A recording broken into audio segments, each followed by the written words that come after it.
1714. ¿Sí? Imaginemos que le da 1714, 15, 16, 17 son las 4 posiciones que, donde cayó esta variable de tipo entero. Si una variable de tipo entero ocupa 4 bytes, 4 posiciones. Vamos a tomar siempre de referencia la primera, 1714. Entonces, en algún lugar de la memoria hay un dato que es el 42. ¿A dónde está ese dato? ¿Cuál es la dirección? ¿Dónde vive ese dato en el 1714? ¿Sí? Un puntero es una variable que guarda una dirección. Es una variable también, es un lugar de memoria donde yo puedo guardar un dato. O sea, en otro lugar de la memoria, pongámosle que en la posición 2032, a partir de la 2032, tengo lugar para guardar un dato y el dato que voy a guardar ahí es no un entero, sino al agregarle el asterisco, estoy diciendo puntero a entero, que sería la dirección donde vive un entero.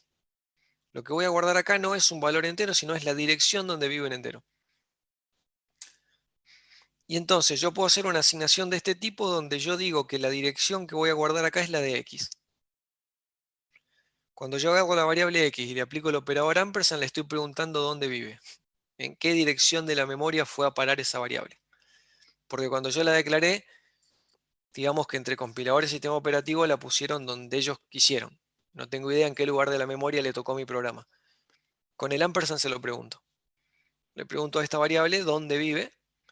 Me va a decir, vivo en la posición 1714. Ese dato, no el entero, sino la dirección donde vive, lo puedo guardar en una variable de tipo puntero, que es un poco lo que está sucediendo acá. Normalmente a ese número lo vamos a ver escrito en hexa, no en notación decimal, que es lo que estamos acostumbrados, sino que en notación hexadecimal. No tienen idea de lo que es hexa, no importa, hagan de cuenta que está escrito en números romanos.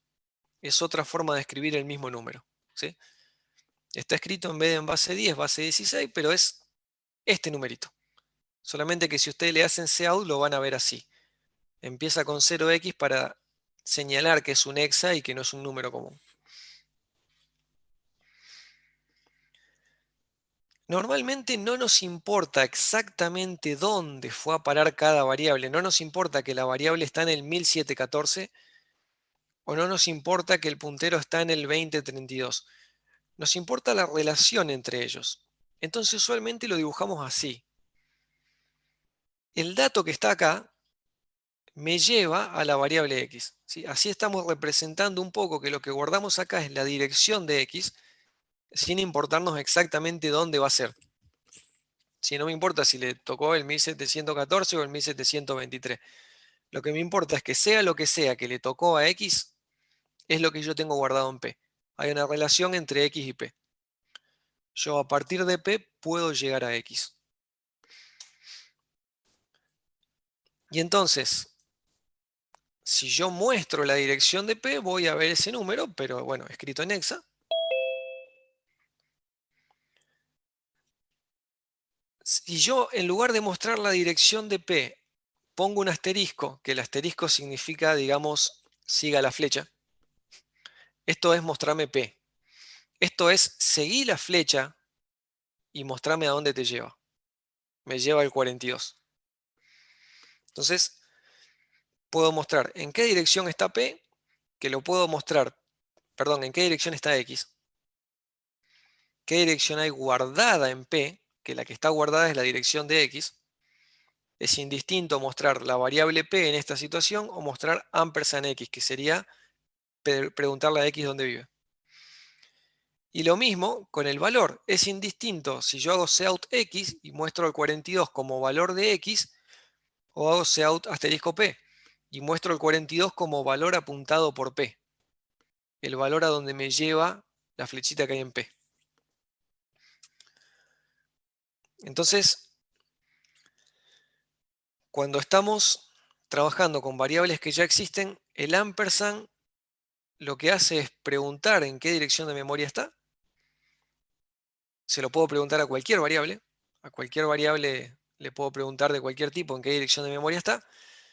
El asterisco lo que significa es siga la flecha, decime a dónde apunta. Y entonces este asterisco solo se lo puedo Una pregunta, profe. aplicar a un puntero. No puedo hacer Profe, asterisco X porque X no es una flecha, no es una dirección. X es un entero común. Ahora P, que no es un entero, es un puntero entero, una flecha para apuntarle a un entero, a P sí le puedo aplicar el asterisco y me lleva al 42. Por ahí es engorroso el hecho de que el asterisco significa, a propósito está de distinto color, significa algo distinto acá que acá. Y lo mismo con el ampersand. El ampersand acá significa siga la flecha, pero también lo vimos cuando vimos pasaje por referencia.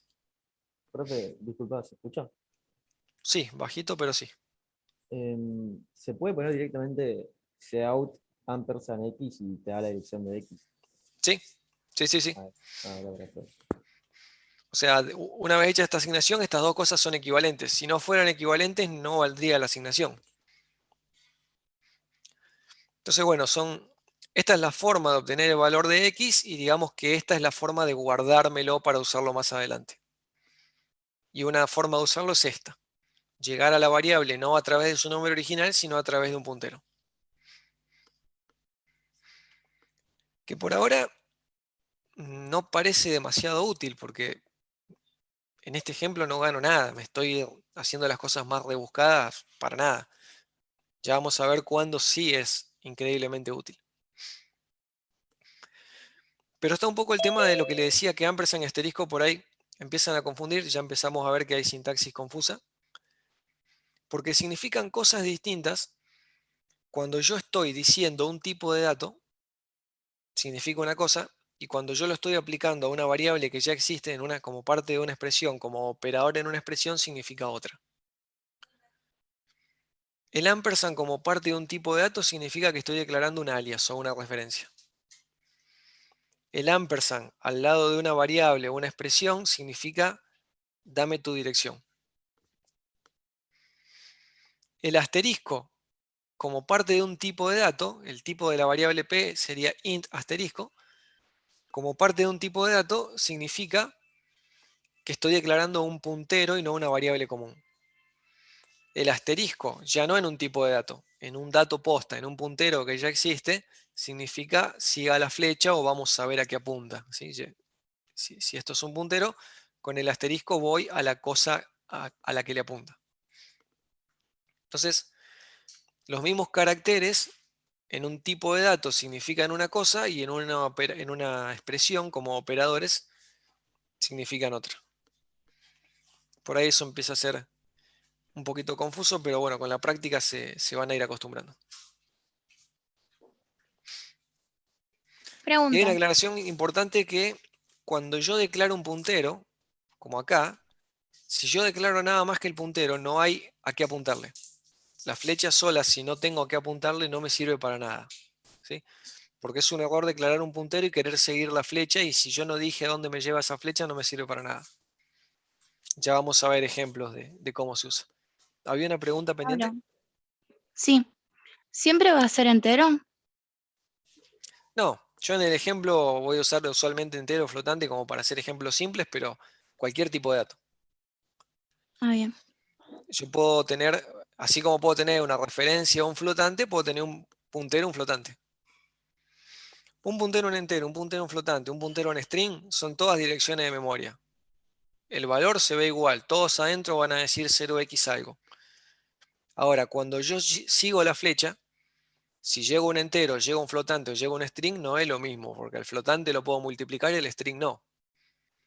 Entonces, es importante no solo decir que es un puntero, sino decir a qué le apunta para saber una vez que yo siga la flecha qué puedo hacer y qué no. Así que esto sería puntero entero, pero flow asterisco, puntero flotante, string asterisco, puntero string. Se hacen un struct alumno, alumno asterisco, puntero alumno. Para cualquier tipo de dato de C++ esto funciona.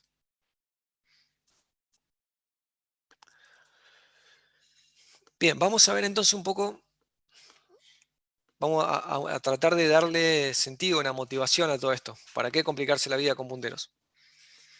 Vamos a ver cómo funcionaban las variables que veníamos usando hasta ahora. vamos a ver un problema que puede aparecer con esas variables y cómo los punteros me ayudan a resolverlo. Entonces, para este ejemplo, voy a ir ejecutando paso a paso este código, que ya hemos visto un trillón de veces. Hay un main que pide 3 coeficientes para una ecuación cuadrática, manda a calcular las raíces y la muestra. La función raíces primero pide un discriminante, que está la formulita acá abajo, calcula las raíces y devuelve la tupla con las dos raíces. Tomo un caso conocido que ya hicimos, nos cansamos de hacer en fundamento como para partir de un código que esté claro. Y lo que voy a ir haciendo a la par es ir mostrando qué va pasando en la memoria a medida que el programa avanza. ¿Sí? Entonces tengo preparados unos dibujitos.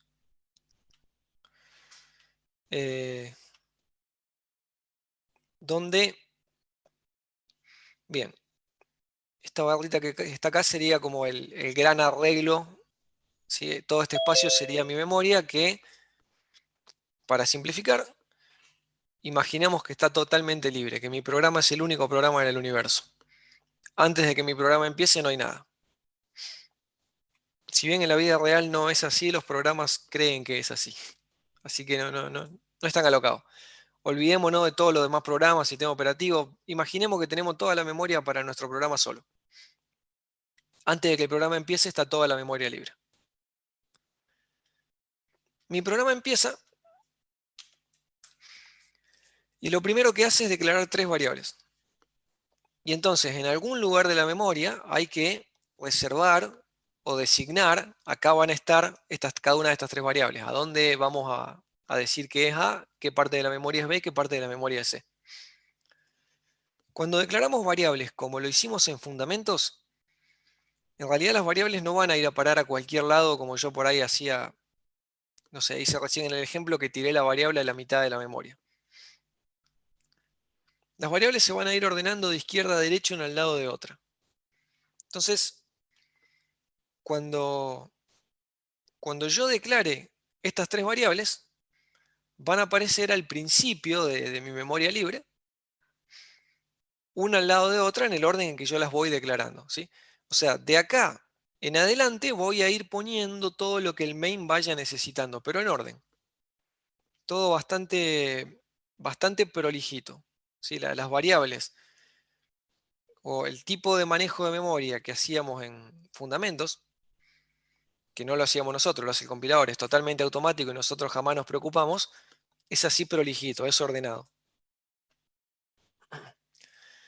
Y entonces, segundo paso, bueno, a una lectura, el usuario ingresa 3 valores por pantalla y esos 3 valores, bueno, el sein los asigna a las 3 variables.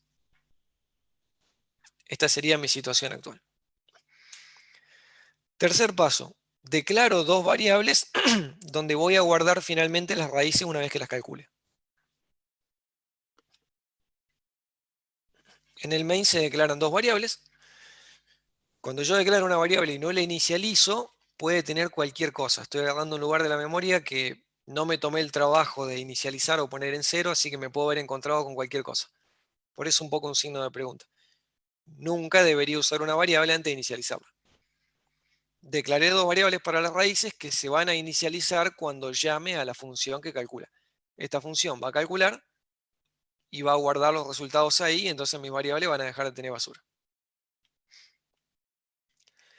En este punto, como vimos en funciones, el main se detiene y hasta que no se termine de ejecutar la función raíces, el main no puede avanzar. Entonces, en este punto empezamos a poner en memoria la función raíces. Lo primero que hace la función raíces es copiarse los 3 argumentos, porque acá estamos pasando por copia. Entonces la función raíces lo primero que va a necesitar son 3 copias de la variable del main, de las 3 variables del main. Vamos a seguir trabajando ordenadamente. Vamos siempre a agarrar lo más a la izquierda posible, digamos, cada vez que necesitemos espacio para una variable nueva. Y entonces, a partir de acá en adelante, ahora ya no es el main, sino que ahora estamos poniendo cosas de la función raíces. Lo primero que ponemos son los 3 argumentos porque es lo primero que la función recibe. Siguiente paso. Raíces declara una variable d y dice, para calcular la variable d voy a necesitar la función discriminante. Que la función discriminante obviamente que también necesita saber los coeficientes y acá también van por copia. Entonces va a pasar algo muy parecido. Voy a declarar la variable d y para hacer la asignación digo, bueno, pero tengo que primero ejecutar la función discriminante. La función raíces no puede avanzar hasta que no se resuelva discriminante. Y entonces empezamos a poner las cosas de discriminante. ¿Sí? Empezamos con el main, en un momento el main se trabó porque tiene que esperar a que se resuelva raíces, en este momento raíces se trabó porque tiene que esperar a que se resuelva la función discriminante. Que la función discriminante empieza tomando sus 3 argumentos por copia. Los 3 valores que había acá los copia en sus propias 3 variables. Y calcula. Crea una variable d, hace la formulita y asigna. Y entonces, acá va a aparecer mi variable d con ese valor calculado del discriminante. Siguiente paso, digo que ya tengo el valor que voy a devolver, esta función prometía devolver un flotante, ya tengo el flotante, ya tengo mi resultado, está guardado en d. Ese resultado es el que esta función va a usar para inicializar d. ¿Sí? Este es el valor, lo que haya acá, es lo que le voy a devolver a la función raíces para que lo asigne en d. Entonces, lo que haya en el d de discriminantes es lo que le voy a devolver a la función raíces para que la función raíces lo guarde en su propio d. Así que ahí me va a quedar copiado el valor que calculó la función, que calculó discriminante, le llega a raíces, que fue quien invocó a discriminante. Lo siguiente que sucede, y que para muchos es lo más interesante e importante de C++, la clase que viene, vamos a ver por qué, es que se cierra la llave. Cuando se cierra la llave, usualmente se limpian cosas. ¿Sí? Cuando se cierra la llave, toda la basura, entre comillas, todo lo que se hizo momentáneamente adentro de la llave se limpia. Todas las variables auxiliares que nosotros declaramos acá para hacer los cálculos e incluso los argumentos de la función, cuando se cierra la llave, se destruyen, se libera esa memoria, ya no se necesitan más. En fundamento dijimos, una variable vive desde que se declara hasta que cierra la llave. Una vez que cierra la llave, esa variable no debería existir más, esa memoria ya no se necesita más y vuelve a estar libre. Y entonces, cuando se cierre la llave, todas las variables que se habían creado para discriminantes se destruyen y ese lugar de la memoria vuelve a estar totalmente libre para que alguien lo use para otra cosa.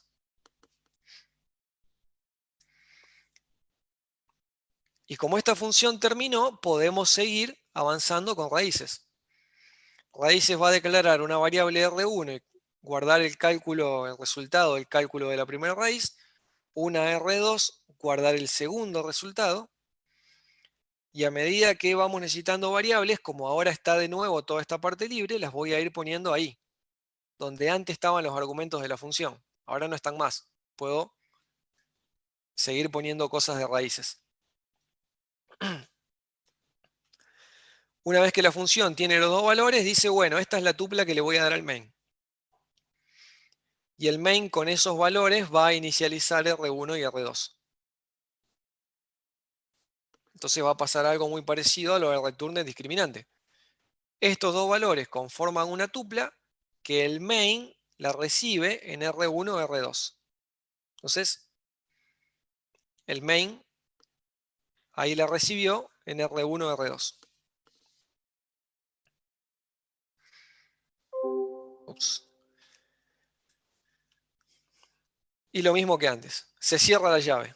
Terminó la función tupla, todas las variables y parámetros y demás cosas que había generado la función tupla, estas 3 variables, los 3 parámetros, termina la llave, no se necesitan más.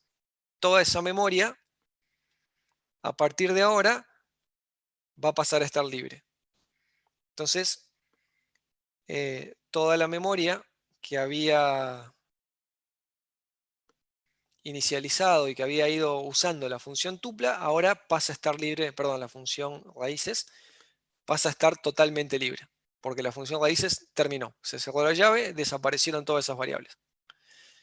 Y entonces ahora el main podría seguir avanzando y podría seguir poniendo más variables si lo necesitara. En este caso lo que va a hacer el main es un cout, y entonces van a aparecer los resultados en pantalla. Y ahora se cierra el main. Cuando se cierra el main, lo mismo que con todas las otras funciones. Si el main termina, vamos a limpiar todo lo que el main haya generado. Entonces, las variables de las raíces se van a destruir. Las variables, esto no.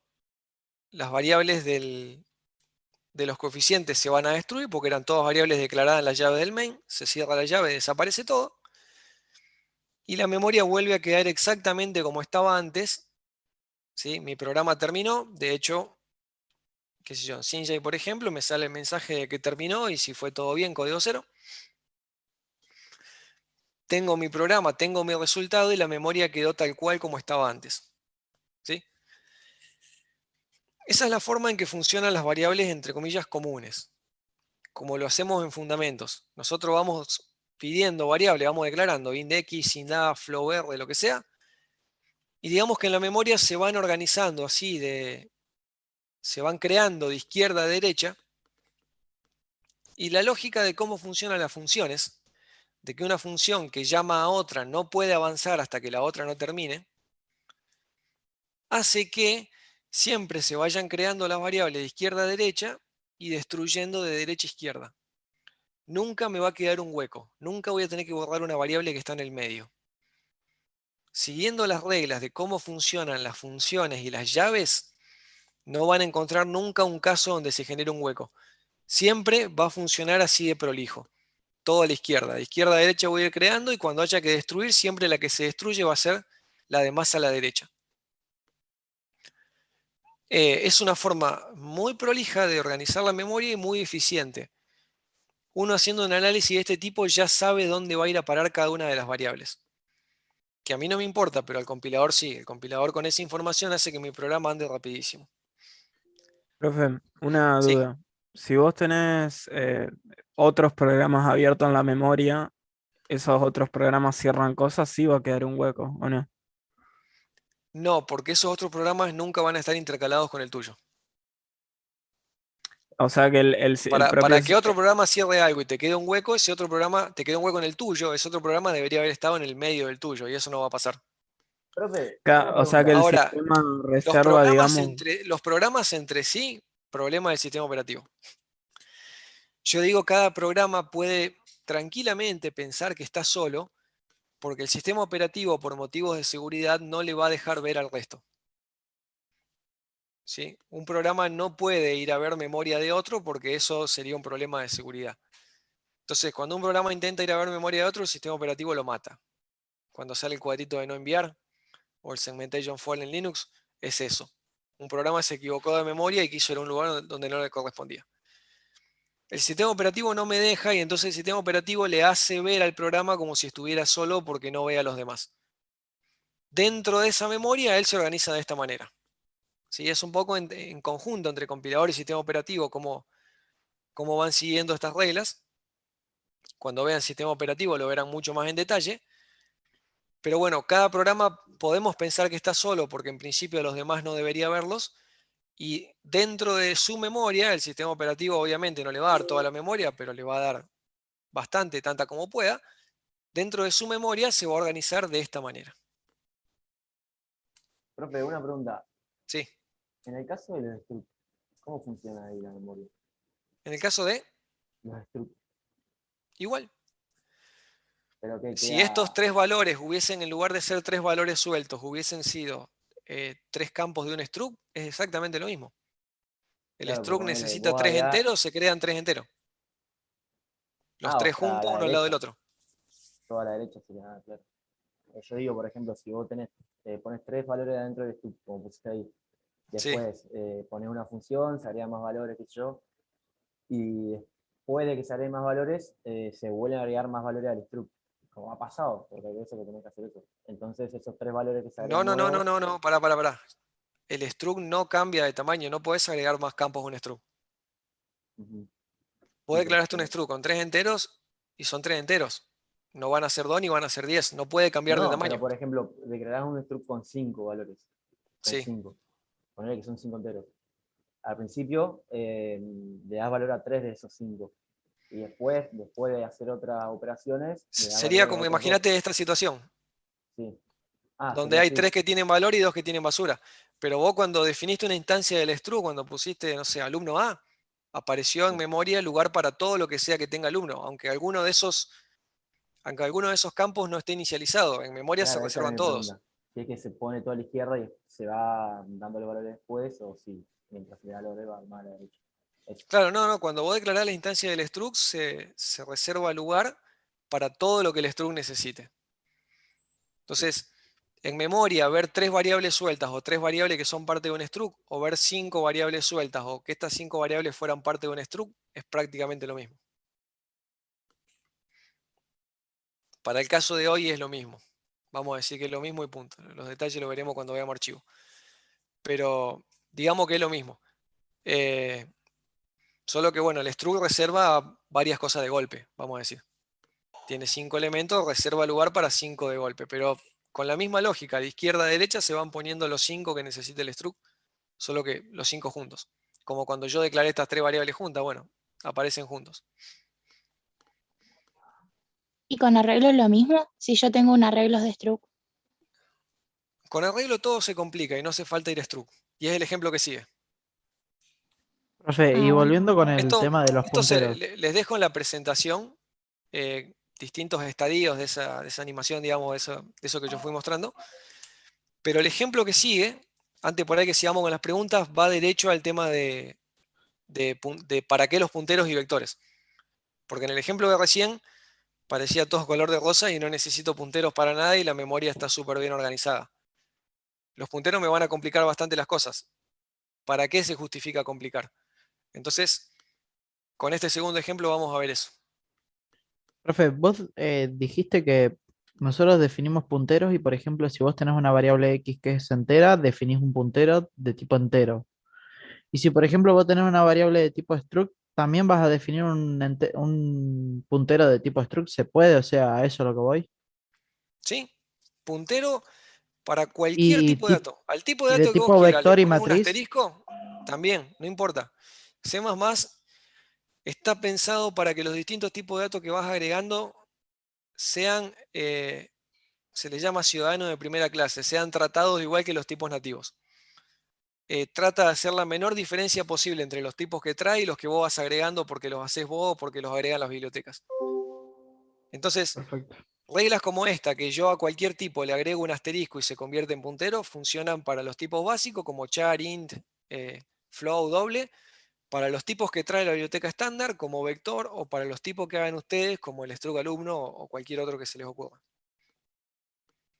Funciona para todo, no hay problema.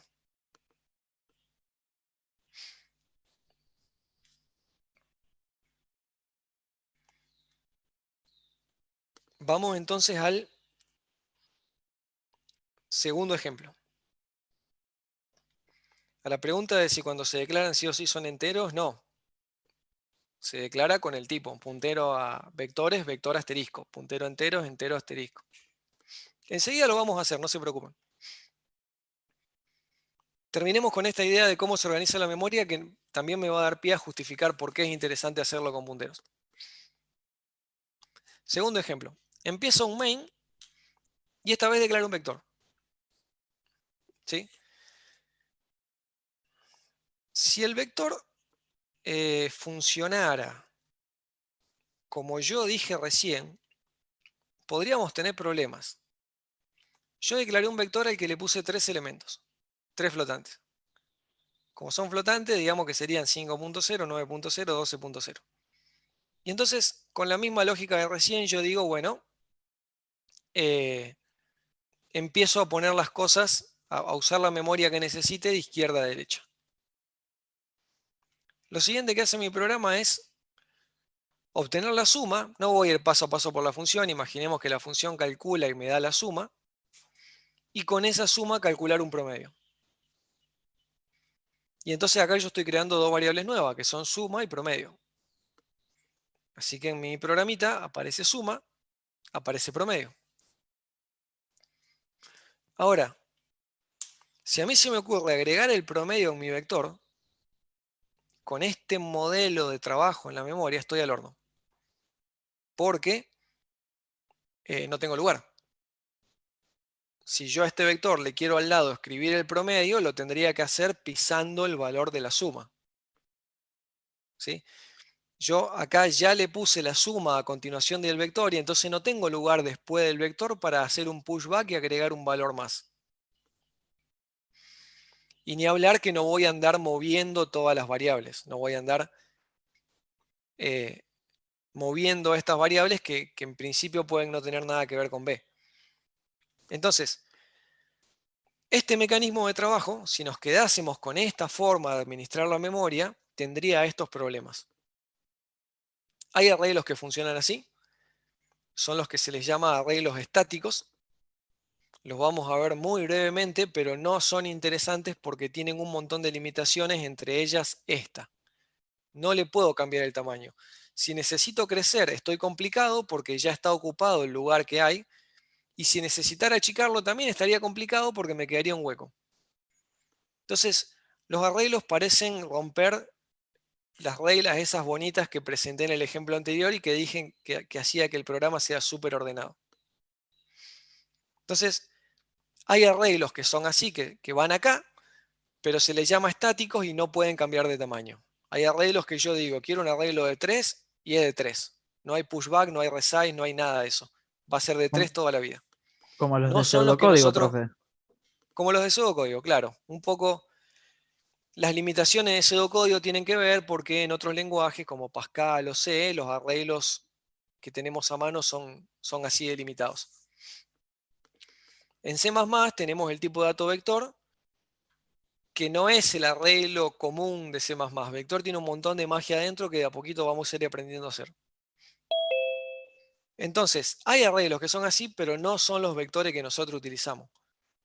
¿Cómo funcionan los vectores que nosotros utilizamos? Déjenme ir al otro ejemplo.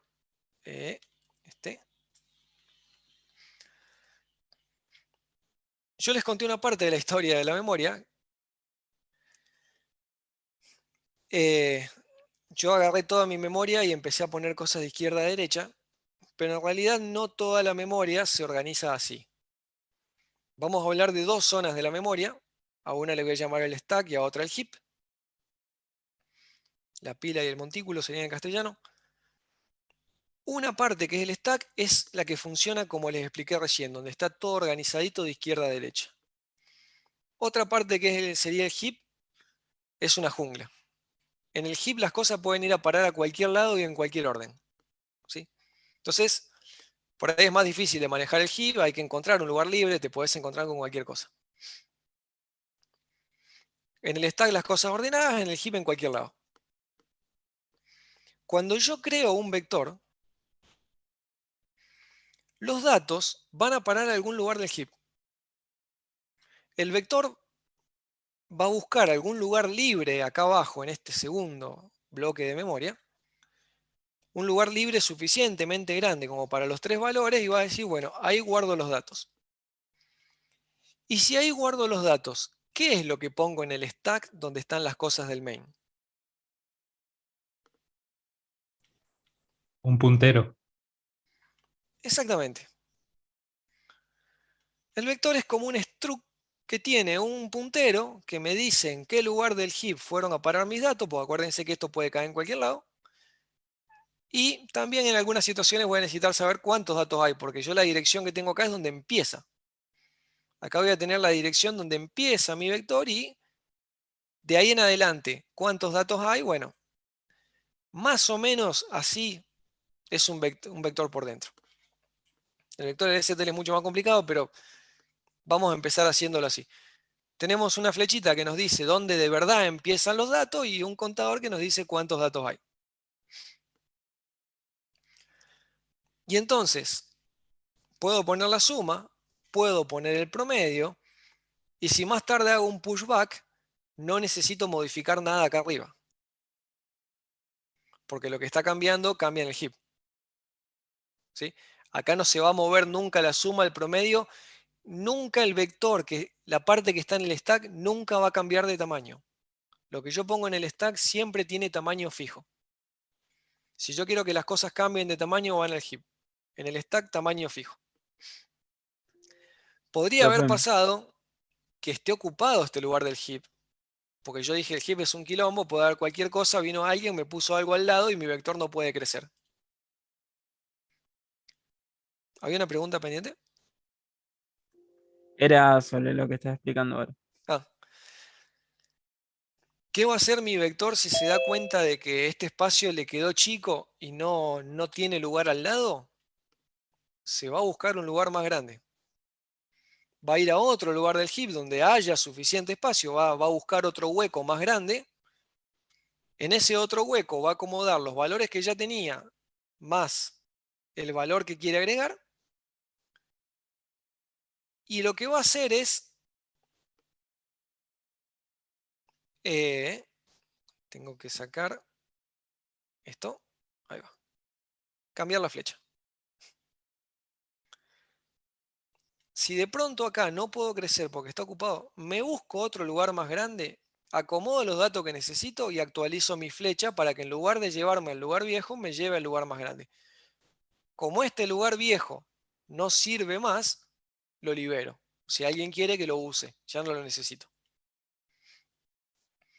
Y entonces, mi vector me dio la idea de que creció de tamaño. Por dentro tuvo que hacer todo un laburo. No es que creció de tamaño. Por dentro se quedó sin espacio, tuvo que buscarse uno más grande, mudar todos los datos que tenía. Todo eso el vector lo hace automáticamente sin que ustedes se enteren. Para poder hacer eso necesita manejar punteros, que son lo que me permite acceder a este segundo lugar de la memoria. Entonces, esta lógica se puede hacer gracias a los punteros. El hecho de que el main, lo que tiene el main, siempre sea igual, el main no necesite reacomodar cosas ni cambiar de tamaño, puedo mantener eso gracias a que si necesito hacer algo raro, lo enlazo con un puntero. ¿Sí? Lo raro lo voy a hacer en el heap y cómo llego del main, del stack al heap mediante un puntero.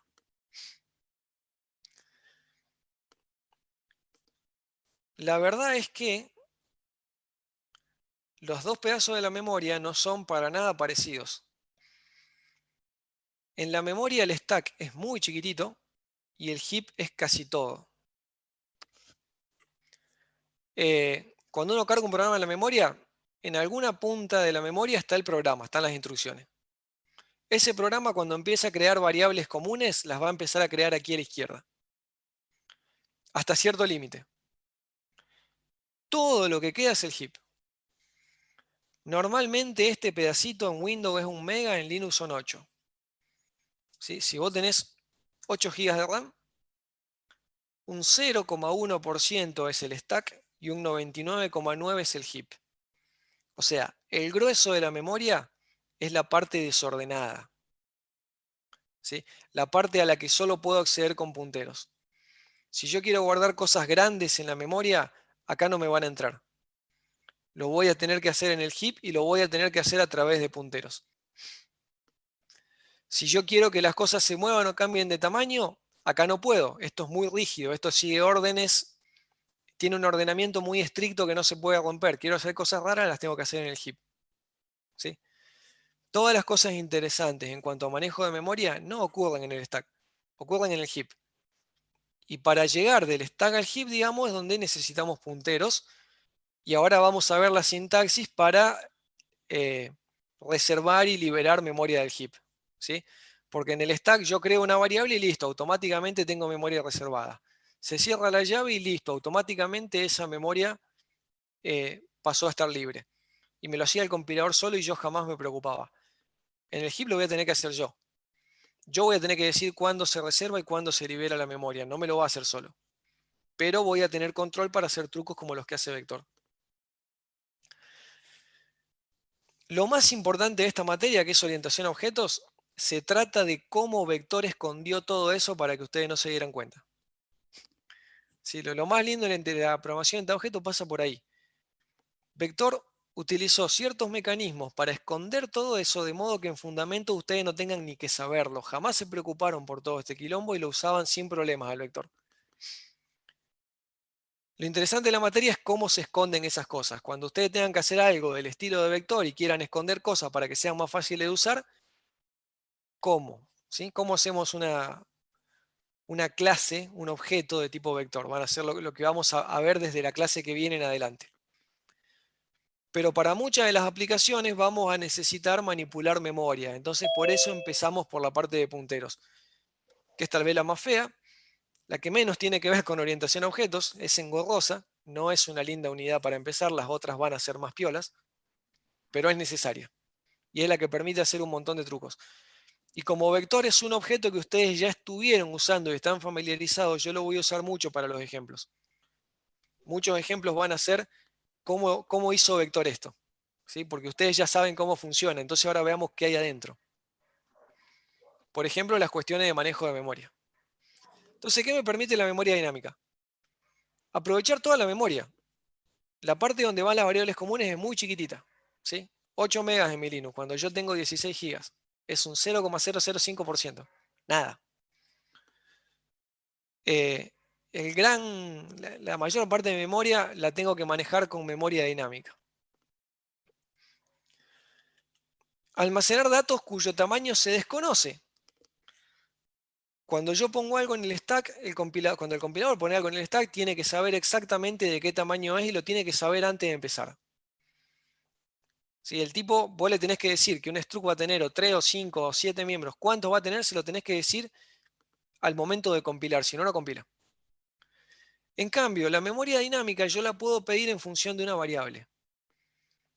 No necesito saber al momento de compilar cuánto voy a necesitar. A lo mejor el usuario me ingresa 10 y pido 10, me ingresa 20 y pido 20. Esa flexibilidad solo la tengo en el heap, en la parte desordenada. Y alterar el ciclo de vida.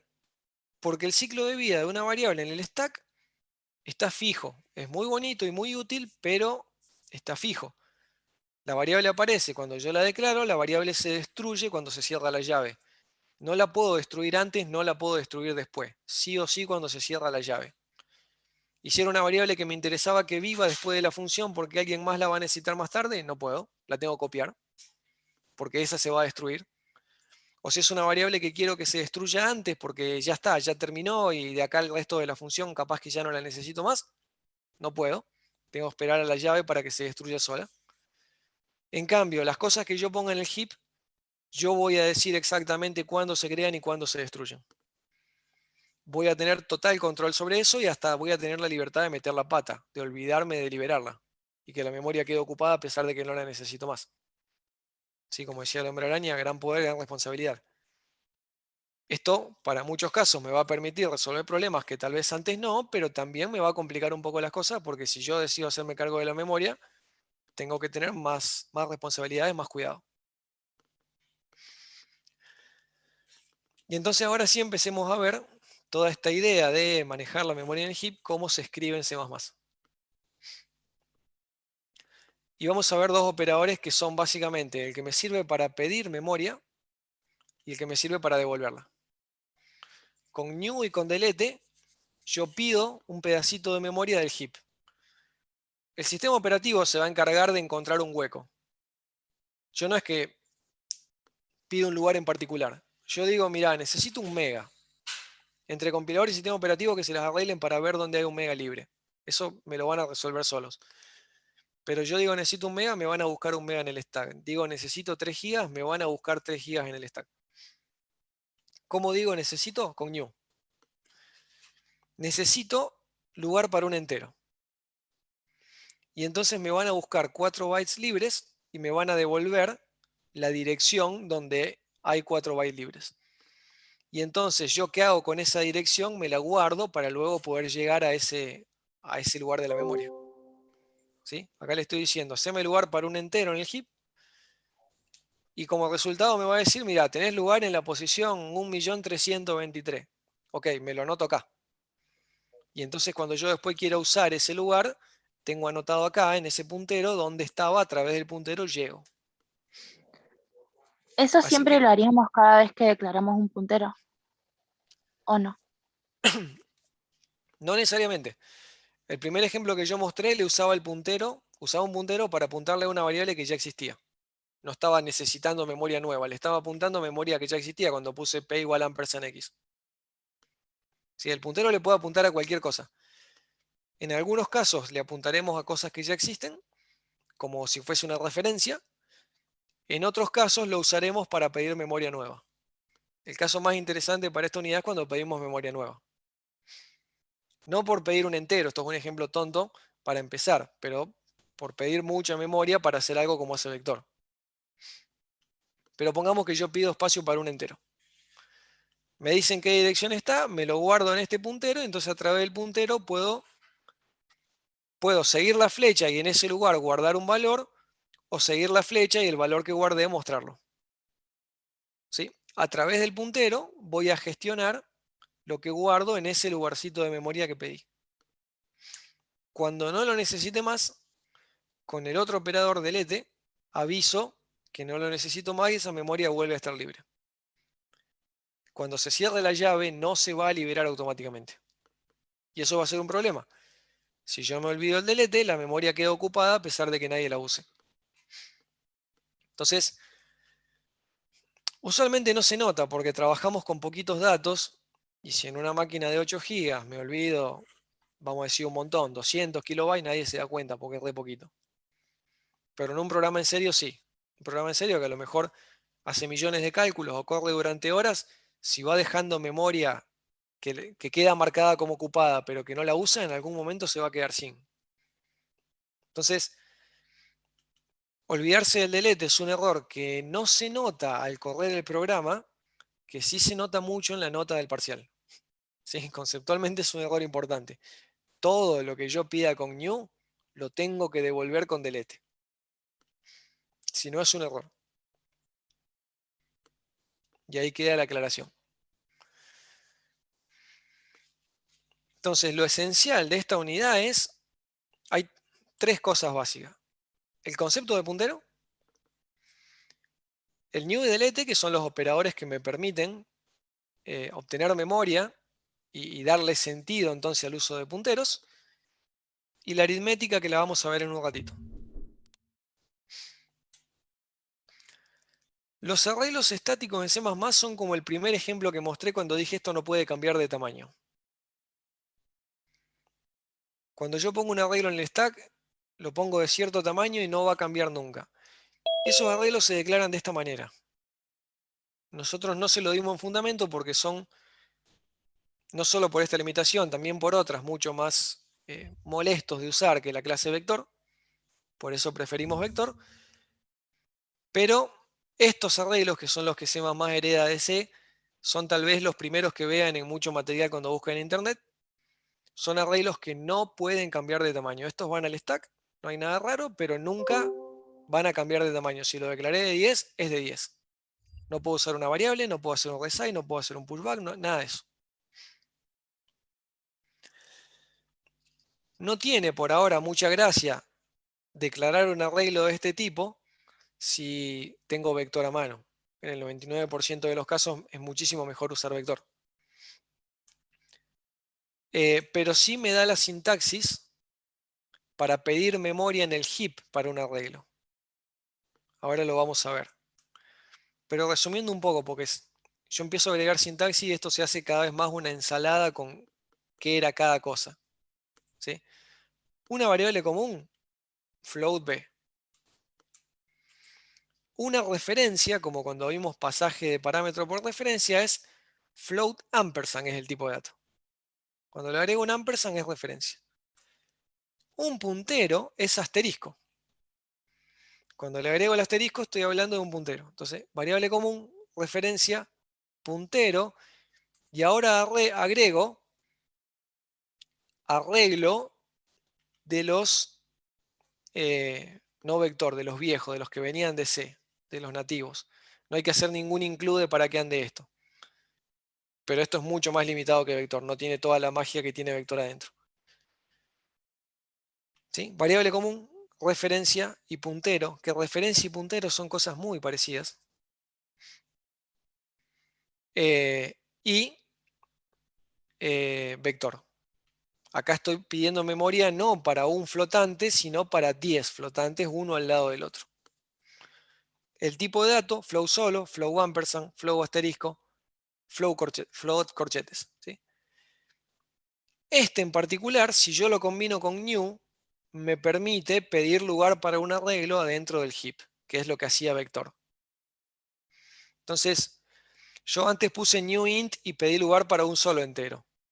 Si yo acá pongo new int de 10, estoy pidiendo lugar para 10 enteros. O new float de n, estoy pidiendo lugar para n enteros. Y como esta memoria la pido en el heap, el tamaño sí puede ser una variable. El tamaño puede venir de algo que ingresó el usuario, de un cálculo, de cualquier cosa. ¿Sí? Puede que vaya variando a medida que paso varias veces, a lo mejor en un loop voy pidiendo tamaños diferentes, no importa. Me da mucho más libertades. De esta manera Profe, entonces yo obtengo o pido memoria para un montón de flotantes y la dirección que me van a dar, fíjense que el puntero tiene el mismo tipo de dato que si hubiera sido un flotante solo. Si yo pido memoria para un flotante o pido memoria para 20, el puntero es el mismo. ¿Sí? ¿Por qué? Porque si yo pido para muchos, la dirección que obtengo es la del primero. Siempre que me manejo con un arreglo, me manejo a partir de la dirección del primero. Si yo sé dónde empiezan y sé que son todos flotantes, los flotantes miden 4 bytes, cada 4 bytes hay un flotante nuevo. ¿Sí? Yo sé que empiezan en tal posición, ahí está el primero. 4 lugares más adelante está el segundo, 8 lugares más adelante está el tercero, 12 lugares más adelante está el cuarto. ¿Sí? Es muy fácil saber dónde está cada uno a partir del primero. Por eso el puntero solo guarda la dirección donde empieza, del primero. ¿Qué me iban a preguntar? yo, que ¿cómo hacemos para eliminar dos, por ejemplo, en un delete? Un delete? ¿Cómo hacemos para ¿Para? eliminar todo? ¿Cómo hacemos para eliminar todo el arreglo de flotantes? Ya tenemos la dirección del primero. Vas a hacer delete B. Cuando no podés borrar una parte. ¿Esto lo pediste entero o lo tenés que borrar entero? Claro, pero si pones delete B se borra entero, no se borra solamente el primero. Se borra entero, exactamente. ¿Sí? Y para borrar, por ejemplo, si querés borrar todo, profe, ¿qué sería? Delete B y entre corchetes el tamaño, ¿o cómo sería? Para No, eliminar, por ejemplo. ahora lo vamos a ver. Y una pregunta más, profe, una pregunta más. Sí. Las funciones pueden alterar la memoria, pero no alterar la memoria en cuanto a, como decías antes, eh, cuando corre una función, se agrega memoria y después se borra cuando deja de correr la función. No, me refiero de una función puede estar el new y el delete, o no puede estar. ¿Sí? Yo antes dije en Entonces, el no, primer ejemplo, cuando creo una función se va creando de derecha a izquierda, cuando la función termina desaparece todo lo que hizo la función. Y si no le devolví un valor al main, perdí todos esos datos. Si la entonces, función hizo un new y mandó información al heap, esa información no se va a borrar a menos que le hagas delete. Entonces, si la función hizo un new pero no hizo el delete, esa información no se borra. ¿Sí? claro, Con new y delete ya las cosas no se borran en las llaves, se borran cuando vos querés. Así que si vos querés que una información quede viva, a pesar de que termine la función, la guardás con new en el heap. Y eso no se va a borrar hasta que vos no digas. entonces podés hacer una función que cree, o sea, que haga nuevos vectores, una función que sea para agregar un nuevo valor al vector, ¿me entendés? ¿Podés? Sí, va a ser un ejercicio del viernes. Uf, bueno, El viernes en algunos ejercicios va a ser más o menos. Haga de cuenta que no existe vector y lo tiene que hacer a pata con new y delete. Y esas funciones que reservan memoria o que si necesitas más memoria buscan un lugar nuevo y copian todos los datos son las que vas a tener que hacer.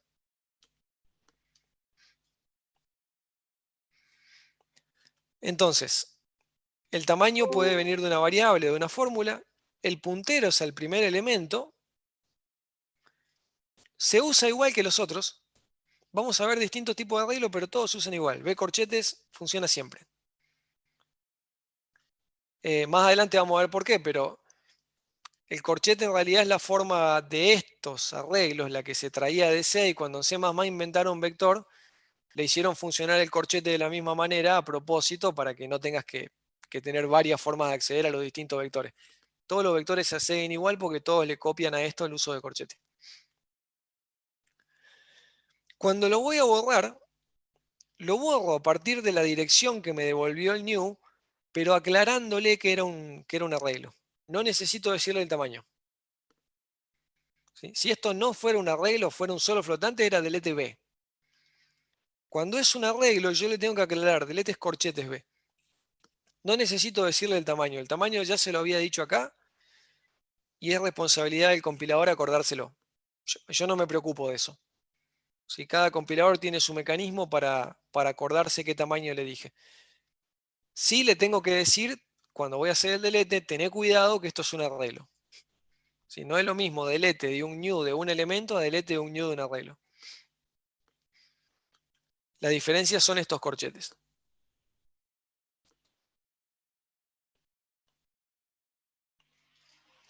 Entonces, vamos a empezar a escribir un poco de código, hacer algún ejemplo.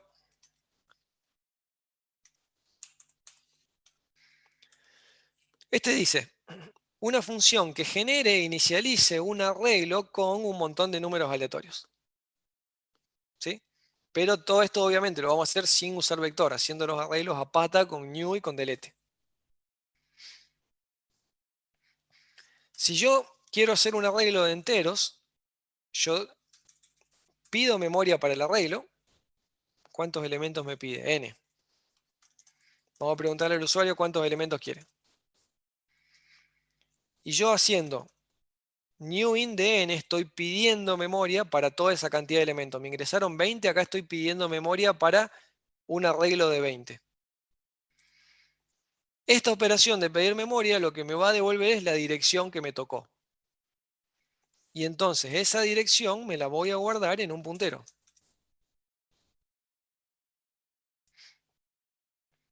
¿Sí? Pido memoria para los 20 y me dicen a dónde empieza. Y me voy a tener que acordar, acostúmbrense a hacerlo enseguida para no olvidarse, cuando termine el programa me voy a tener que acordar de devolverla. ¿Sí? Lo que pedí, lo tengo que devolver. Bien. Y entonces, si ahora quiero, no sé, inicializar los elementos, simplemente con el corchete, le asigno los valores entre 1000 y 1500. Y después si quiero mostrar el arreglo, simplemente con el corchete accedo a cada elemento y lo muestro. Me pedía que esto esté dentro de una función. Entonces, vamos a poner este código adentro de una función. Vamos a hacer una función, no sé, generar arreglo, a la que le paso el tamaño y me devuelve el puntero.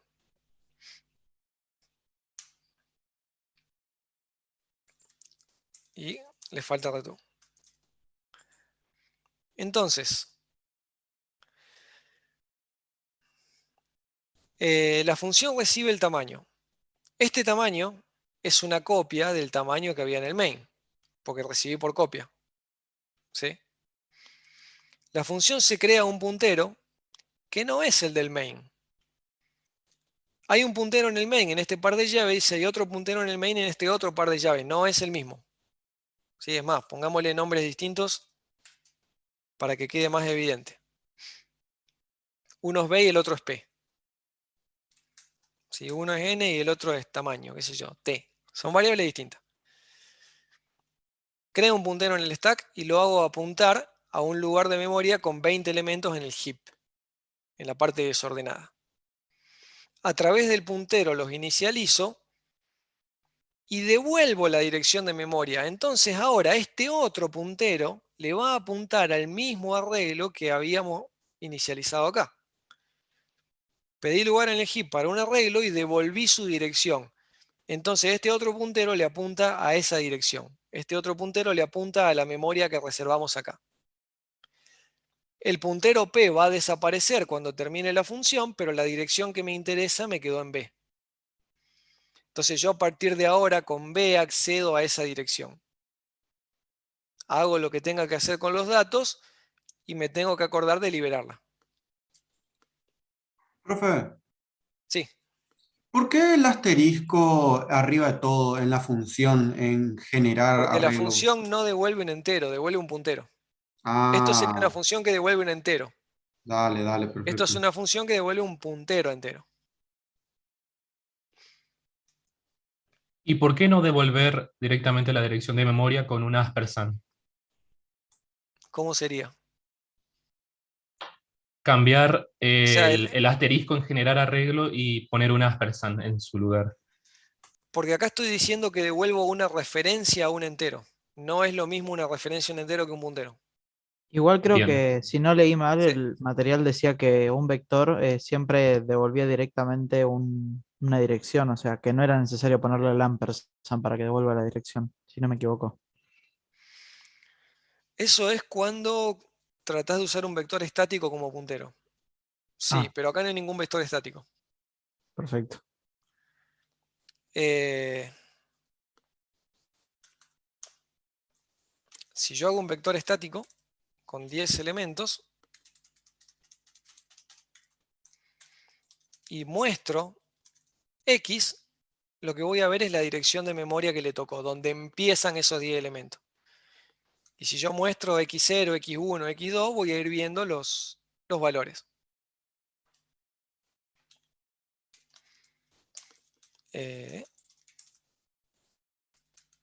Vamos a hacer así.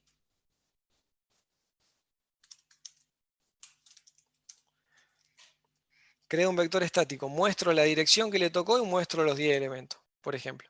¿Sí? En ese sentido, a un vector estático, yo al nombre del vector lo puedo usar como si fuera un puntero. Se ve como si fuera un puntero. Se lo puedo pasar a una función que espere un puntero. Podría ser un puntero. Yo acá podría haber dicho que en lugar de tener un vector estático, tengo un vector dinámico, un vector hecho con new y delete. Hecho con new, si lo hago con new, me tengo que acordar de liberarlo con delete. Y va a funcionar igual. Voy a ver la dirección de memoria y luego los valores. Que bueno, ahí está todo en cero, no le di valores iniciales, puedo tener cualquier cosa. Para los dos tipos de arreglo, en cualquiera de los dos yo puedo pensar que el nombre es un puntero. En este caso está clarísimo que es un puntero, en el otro tal vez no tanto. Y que con el corchete accedo a los elementos. Un poco esa es la aclaración que refiere el apunte. Acá no tengo ningún arreglo estático. Acá directamente lo estoy haciendo con new, entonces acá ya está claro que es un puntero porque lo declaré como puntero. Y lo que voy a devolver, ¿de qué tipo es? Es de tipo int asterisco. Por eso la función tiene que ser de tipo int asterisco y por eso quien lo reciba tiene que ser de tipo int asterisco, para que todo coincida. Si alguno de los asteriscos falta, esto no va a compilar. ¿Sí? No me va a dejar asignarle una dirección a algo que no es una dirección. Pero entonces este sería un ejemplo donde una función reserva un montón de memoria. Bueno, yo lo hice chiquito, pero podría ser un montón de memoria que en lugar de que el main la tenga que copiar, directamente se la deja viva al main. Yo reservé 1.000.000 de elementos. Van a quedar vivos si yo no le hago el delete. Entonces, con yo al main decirle en qué dirección quedaron vivos, el main los puede tomar y usar.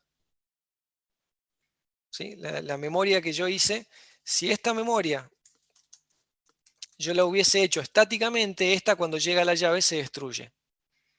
Siempre que no haya new involucrado, se destruye solo. No hay forma de hacer que quede vivo. En cambio, acá queda un new involucrado. Si no hago el delete, queda vivo y el main lo puede seguir usando.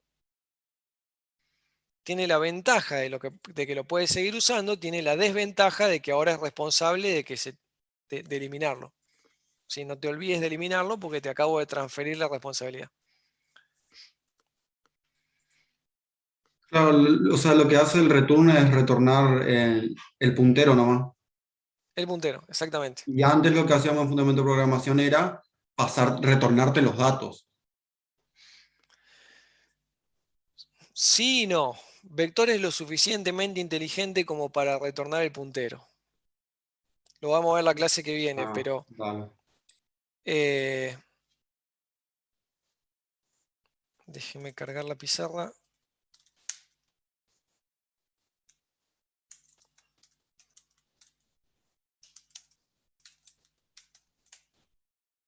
Ahí va. Si yo hiciera un dibujo como el de antes, donde, qué cosa fea, tenía toda la memoria del heap y del stack, acá es como que el main está creando un puntero B, que cuando lo creas, ese puntero B no te lleva a ningún lado, basura. ¿Sí? Cuando, este era B del main. Cuando llamamos a la función crea un puntero P al que sí le hace apuntar a un lugar porque le pide con new. Con new pide lugar suficiente para poner todos los valores y hace que P le apunte ahí.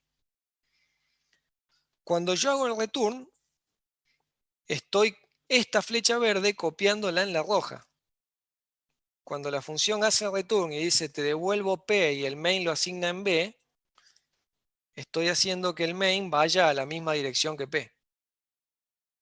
Entonces, cuando la función termina y se destruyen las cosas que la función puso en el stack, se destruye lo del stack, pero no lo del heap. Esto sigue vivo. Lo que se destruye automáticamente es el puntero, lo que estaba acá arriba, pero todo lo que haya hecho acá abajo, si no le hago el delete, no se destruye. Entonces, el main se quedó con esos datos sin tener que copiarse. Si eran 1.000.000 de datos, no tuvo que copiarse 1.000.000 de datos, tuvo que solamente anotarse la dirección. Eso es súper eficiente y el vector también lo hace. El vector tiene un montón de trucos adentro que siempre va a elegir la forma más eficiente. Exactamente cómo hace vector para esconder todo esto, si esto lo vamos a ver la clase que viene. Por ahora vamos a ver cómo se maneja la memoria y lo vamos a hacer bastante a pata en esta primera práctica. Y en la segunda vamos a aprender a esconderlo. Porque el vector hacía los new delete automáticamente sin que nosotros nos demos cuenta.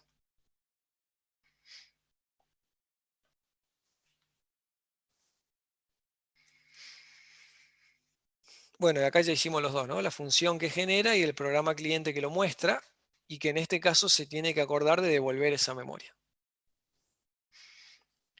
Y ahora vamos al tercer concepto importante, yo les dije, que era el tema de la aritmética de punteros, que bueno, un poquito ya lo adelanté. Es la idea esta de que si yo sé dónde está el primer elemento, sé dónde están todos. Por ejemplo, un vector de enteros. El compilador sabe que cada entero ocupa 4 bytes. Entonces, si el primer elemento del arreglo está en la posición 1000, el segundo en la 1004, el tercero en la 1008, el cuarto en la 1012 y así sucesivamente. Entonces, supongamos que yo declaré este código, puede ser un arreglo estático o dinámico, no importa, pero que me tocó cierta posición para guardar estos 8 datos. En esa posición está el primero, 4 lugares después está el segundo, 8 lugares después el tercero, 12 lugares después el cuarto. Esta es la idea. ¿Qué es esto de aritmética? Bueno, si pregunto cuánto vale el puntero, 0x21a0, la dirección esta. Si pregunto cuánto vale asterisco b, ¿qué me responden? 200. 200. El asterisco era siga la flecha. Entonces, sigo la flecha y me encuentro con un 200. Perfecto. Asterisco b más 3. 230. 203. Acá sigo la flecha, me encuentro con un 200 más 3, 203. Estoy sumando enteros. Agarré un entero Ah, que claro. estaba apuntado y le sumé 3. Entonces, lo que hay en esa dirección, que es el 200 más 3. Ahora, si con los paréntesis altero la jerarquía y digo, vamos a hacer primero la suma y después el asterisco, ¿qué obtengo? Ahora sí sería Ahí sí 230. 230. Ahora sí 230. Los que dicen eso, No, el No, 2. no obtenés la dirección del tercer número, o sea, vas a 200. obtener 0x21a3, una cosa así, ¿o no? No, no, o sea, digamos, a ver, yo lo que interpreto es lo siguiente, vos tenés un vector y arrancamos en 0x21a0. Como se ve Ajá. que es de un vector de enteros, le sumás 4 por cada entero que hay. Entonces le sumás una vez 4, te parás en el del 210. Le sumás 2, te parás en el 8. Y te parás otra vez y te queda en el C, entonces 230, diría yo. bien, a ver, no le sumaste 3, le sumaste 12, Como pero está bien. multiplicás C3 Por por 4 eso, y ya por está. eso, Pasa exactamente por lo que vos eso, decís. Cuando vos le sumás 1, como vos al compilador ya le dijiste que esto eran enteros, él se mueve de a 4.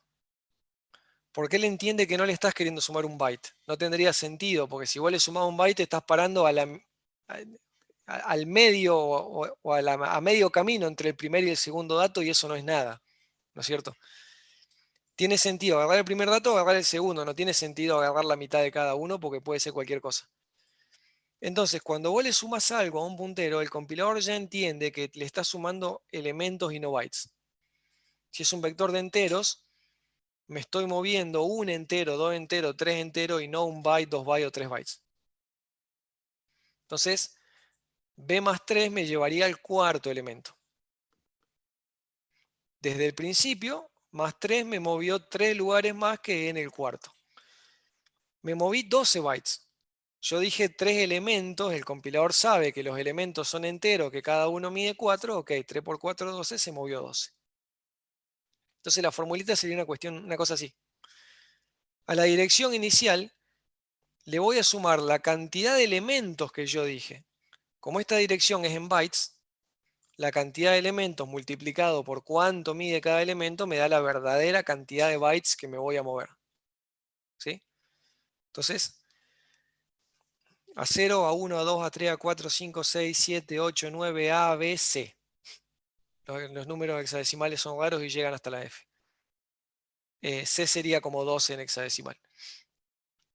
No me importa ahora la cuestión del hexa, pero sí esta idea de que el dibujito, ¿sí? Que me moví 12 bytes para allá porque me moví 3 elementos.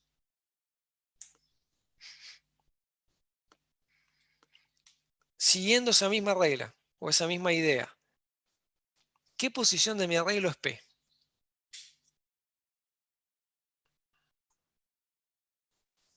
La primera de todas. Esta P, ¿no? sería b más 6. Yo llego a P mediante B más 6. Si yo quiero saber en mi arreglo qué índice tendría P, lo que me interesa es el 6. ¿Sí? Sí. Entonces yo tengo esta dirección.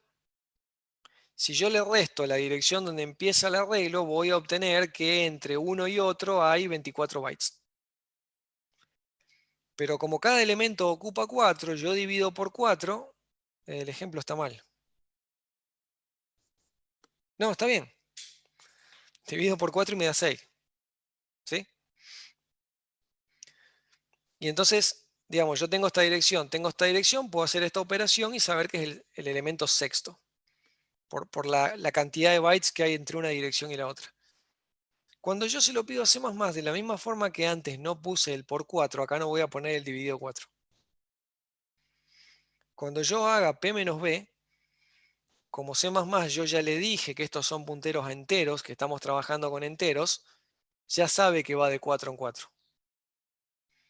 Piensen esto como si despejaran el 6 de la ecuación anterior. Si alguien me dijo que P equivalía a B más 6. Ok, ¿cómo despejamos el 6? Como P menos B. Entonces, si yo en algún momento a partir de los punteros tengo que averiguar el 6, puedo simplemente hacer esta resta.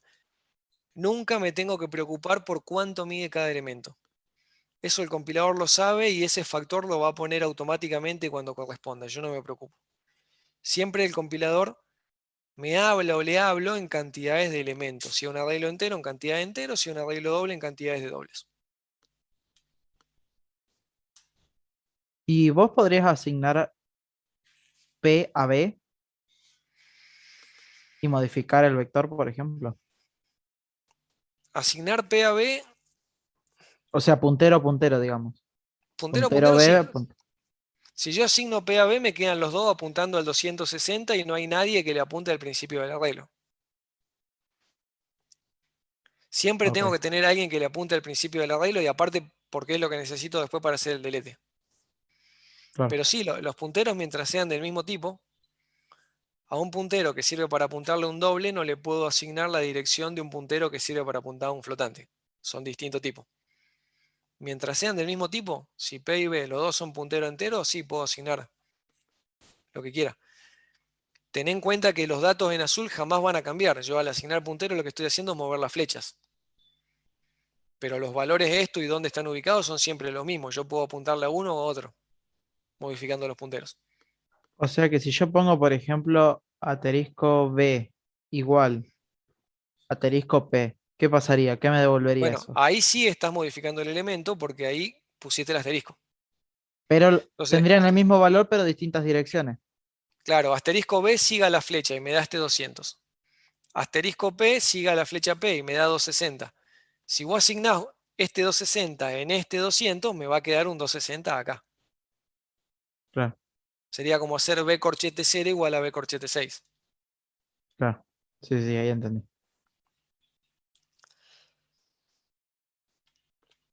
Que siempre es equivalente usar corchetes o usar aritmética de punteros. ¿Sí? En algunos ejercicios los van a obligar a usar aritmética de punteros para molestar, para practicar aritmética de punteros. ¿Sí? En muchos tranquilamente pueden usar corchete como vienen haciendo y para acceder al sexto elemento y no tener que pensarlo como aritmética. Pero bueno, en algunos casos cuando trabajemos con punteros vamos a necesitar pensarlo como aritmética. Y hay un puntero especial que es el puntero nulo, que es un valor que yo le puedo dar a cualquier puntero, sería la dirección de memoria 0 y no es una dirección válida.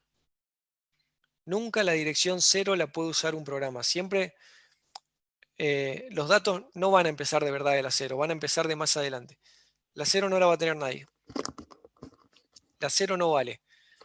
Cuando yo a un puntero todavía no le doy un valor válido o le hice un delete y el valor que tenía ya no sirve, le puedo asignar esta dirección, la 0, para que me quede bien claro que no sirve.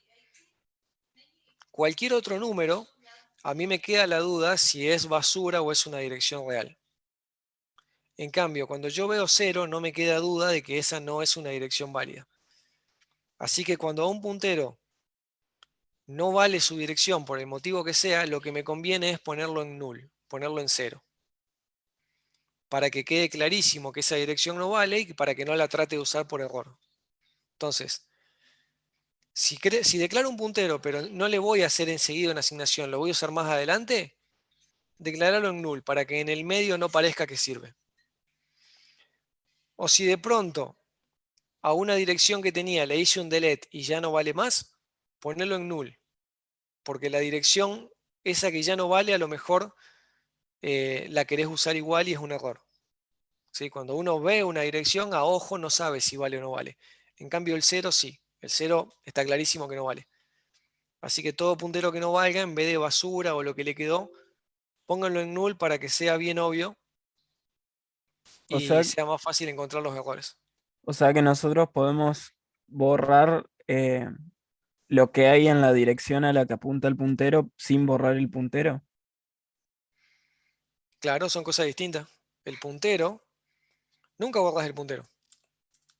Vamos al ejemplo que hicimos. Este puntero, ¿cuándo se borra? Cuando llega a la llave. Y este puntero, ¿cuándo se borra? Cuando llega a la llave. El delete no borra el puntero, el delete borra la cosa a la que le estemos apuntando. Le estaba apuntando un arreglo, ok, borramos el arreglo, pero la flecha sigue viva y la flecha me quedó apuntando a un lugar donde hace un rato había un arreglo y ahora ya no hay nada. Si yo quiero ver la flecha, la voy a seguir viendo.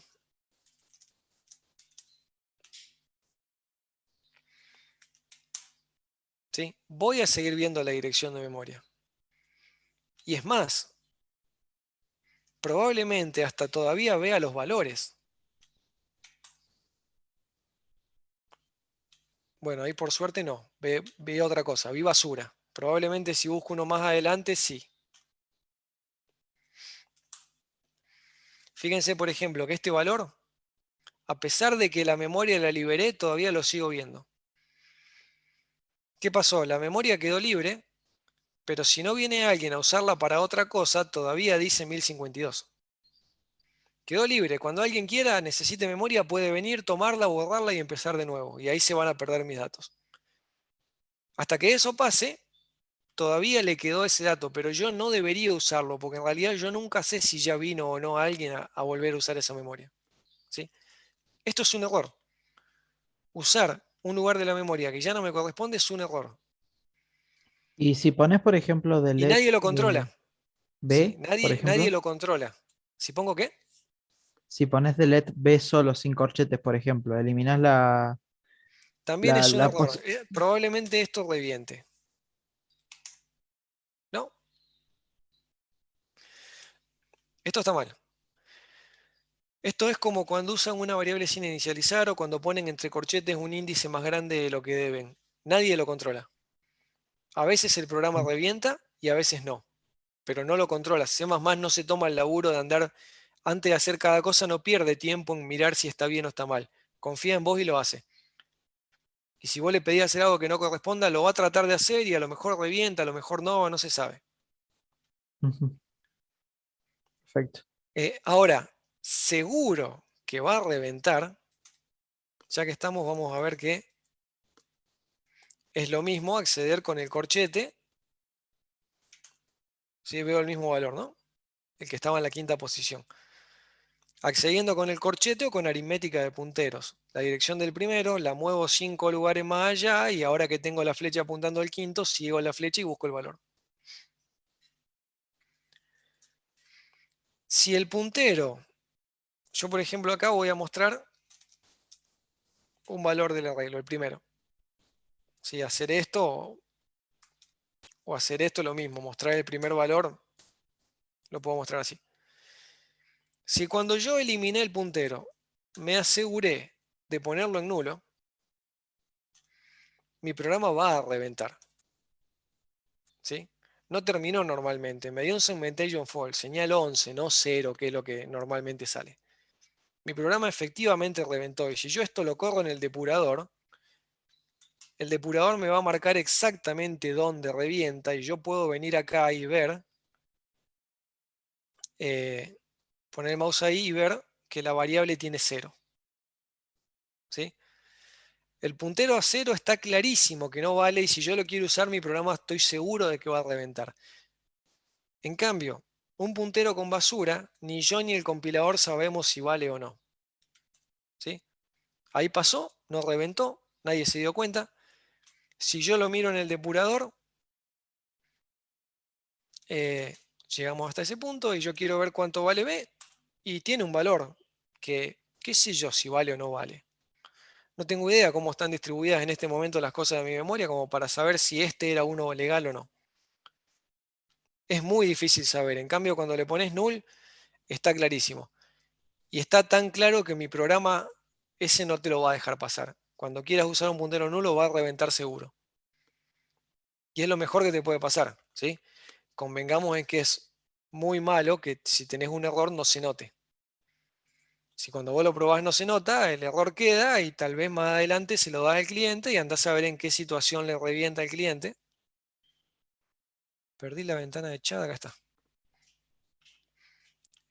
Puede ser muy malo que un error no se note. Lo mejor que puede pasar es que ni bien meto la pata, mi programa reviente para que sea clarísimo, para que lo vea en el depurador y encuentre dónde está el problema. Poner punteros que no uso en nulo es una forma de ayudar a eso. Es una buena práctica, no es obligatorio, pero es una buena práctica porque me ayuda a encontrar los errores. Pero, insisto, hay muchas cosas que puedo hacer con punteros, como liberar y usar, o como borrar mal, que era un arreglo y me comí los deletes, ¿sí? En donde puede que mi programa no reviente, pero es un error, ¿sí? O directamente no poner el delete. No veo absolutamente ninguna diferencia cuando corro el programa, pero está mal, ¿sí? Todas esas cosas están mal. Si esto fuera una función que se usa mucho, a la larga mi programa va a terminar reventando o me voy a terminar dando cuenta de que consumo un montón de memoria cuando no debería. Si no se hace el delete, igual cuando se termina el programa se destruye. La mayoría de los sistemas operativos modernos limpian la basura que vos dejes. Entonces, un delete que vos te olvidaste al final del main, el sistema operativo probablemente lo barra por vos, a esa basura que dejaste. Ahora, un delete que estaba en una función, no, porque a lo mejor la función esta vos la llamaste en un momento del programa que después el programa sigue andando por mucho tiempo y te quedó basura que no se va a borrar. Te la va a borrar el sistema operativo mucho más tarde, pero mientras tu programa sigue andando te quedó basura. Y si la función se llama muchas veces, se acumula cada vez más basura y te puede llegar a quedar sin memoria de tanta basura que dejaste. Entonces, tengan la costumbre de poner los deletes absolutamente siempre, aún en el main, ¿sí? Aún en el main. Cuando tengan algún quilombo con la memoria, son en el proyecto final, cuando tengan un programa de 5000 líneas, y estoy hablando de un programa chiquito, un proyecto final, porque un programa en serio tiene cientos de miles o millones de líneas. Si van a un programa de 100.000 líneas, tenés problemas con memoria, encontrarlos es un dolor de cabeza por esto de que muchas veces no revienta, ¿sí? Y si a vos te faltan 300.000 deletes, es dificilísimo en un programa complicado darte cuenta cuál es importante y cuál no. Asegúrate de agarrar la costumbre de ponerlos por todos lados.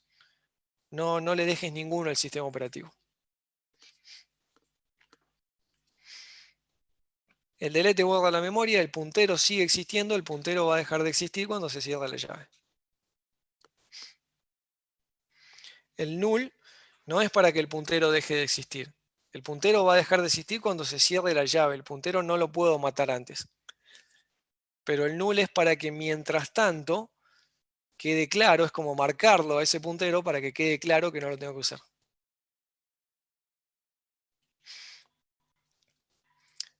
Lo puedo volver, yo acá puedo ponerle null para asegurarme de que nadie lo use, que en realidad si ahí el programa termina, no pasa nada. Pero si el programa seguía, yo puedo ponerle null para asegurarme de que nadie lo use, ¿sí? Y si más tarde alguien lo quiere usar, le va a tener que asignar otra vez memoria válida. Alguien más tarde lo puede volver a usar cambiando ese null por una dirección nueva que sea válida. Pero nunca puede usar la memoria, la dirección que quedó después de hacer el delete.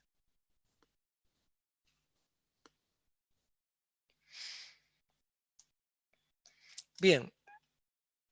Y me tiene que haber quedado la peor parte, no la más importante, pero la más engorrosa. En el ejemplo, este ejemplo está en la práctica. Así que por ahí no hace falta que lo hagamos porque lo van a ver el viernes. Este 3 y 4 son de un ejercicio de la guía de práctica, así que lo podemos saltear tranquilamente. Resumiendo, heap versus stack, las variables comunes, las del stack, se crean cuando la declaro, se destruye sí o sí acá, ni antes ni después. Mientras que en el heap, cuando yo lo digo, no estoy atado al scope, no estoy atado a las llaves, donde a mí se me cante. Con arreglos pasa algo similar, sea una variable común o sea un arreglo estático se destruye con la llave, un arreglo dinámico, un arreglo hecho con new, vive hasta donde yo le diga.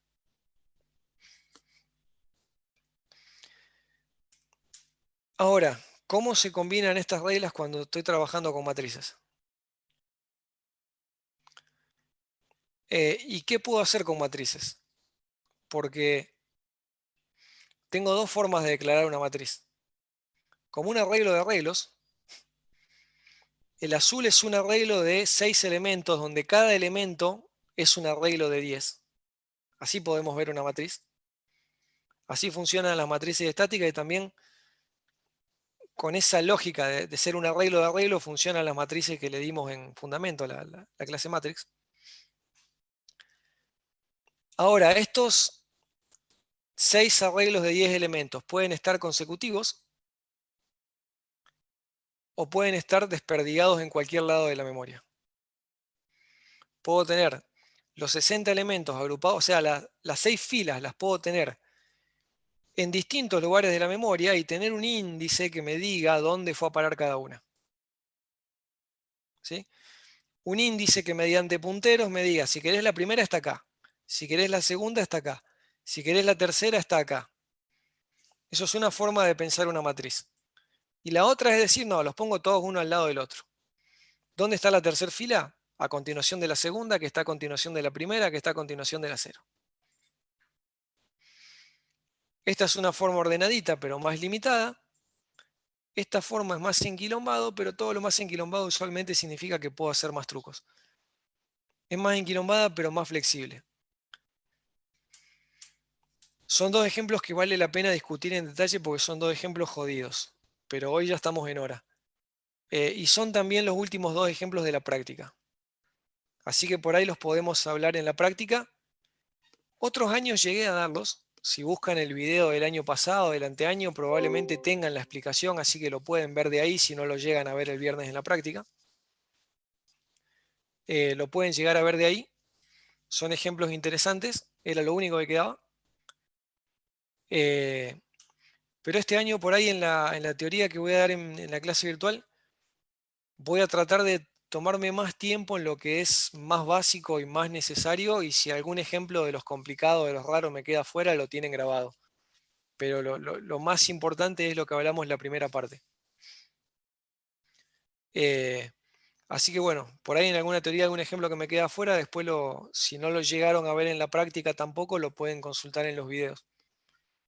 Pero no es tan importante. Sí voy a tratar de que lo que es realmente esencial lo veamos en la teoría y bueno, los ejemplos más complicados. A ver, este ejemplo es raro porque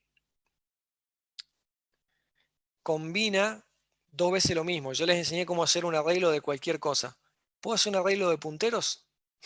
Y eso es lo que está pasando acá. Un puntero me sirve para manejar un arreglo de cualquier cosa, inclusive de más punteros. No hay ninguna regla nueva respecto a lo que hablamos, pero es como que hay que aplicar recursivamente dos veces la misma regla y se nos explota la cabeza la primera vez que vemos esto. Por eso vale la pena dedicarle tiempo y bueno, está explicado en alguno de los videos. Pero no es lo esencial, ¿sí? Lo más importante es lo que vimos antes en la primera parte. No vengan a este ejemplo hasta no tener 100% claro aquello. Por eso le prefiero dedicar más tiempo a aquello. Y bueno, quedaba el resumen final incluyendo las cuestiones que aparecen en la matriz. Como vamos a ir agregando un montón de sintaxis, ya en la primera clase ya tenemos 37 formas de declarar una variable que son parecidas y significan cosas distintas. En el sitio yo les voy a habilitar un apunte donde hay un resumen de sintaxis, donde unidad por unidad van a tener un ejemplo de cada cosa de sintaxis que vamos viendo. Sí, ya mismo se los habilito.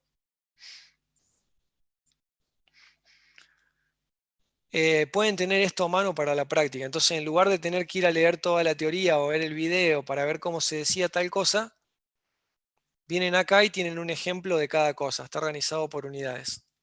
Entonces, si nos vamos, me quedó chiquita la pantalla.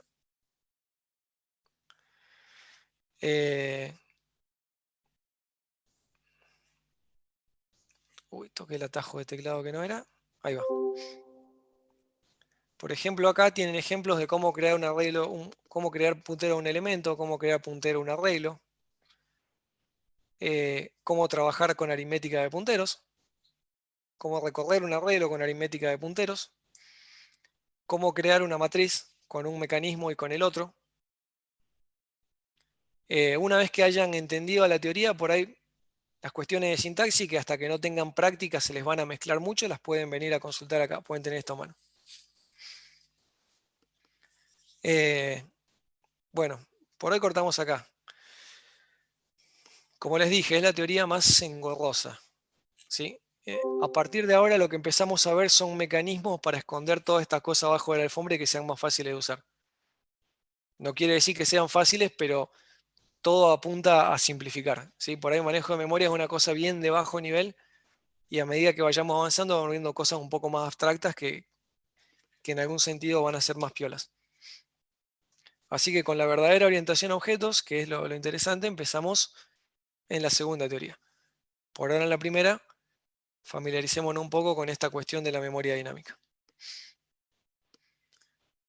Bueno, ya son las 3, así que la clase termina acá. Se puede retirar el que quiera. El que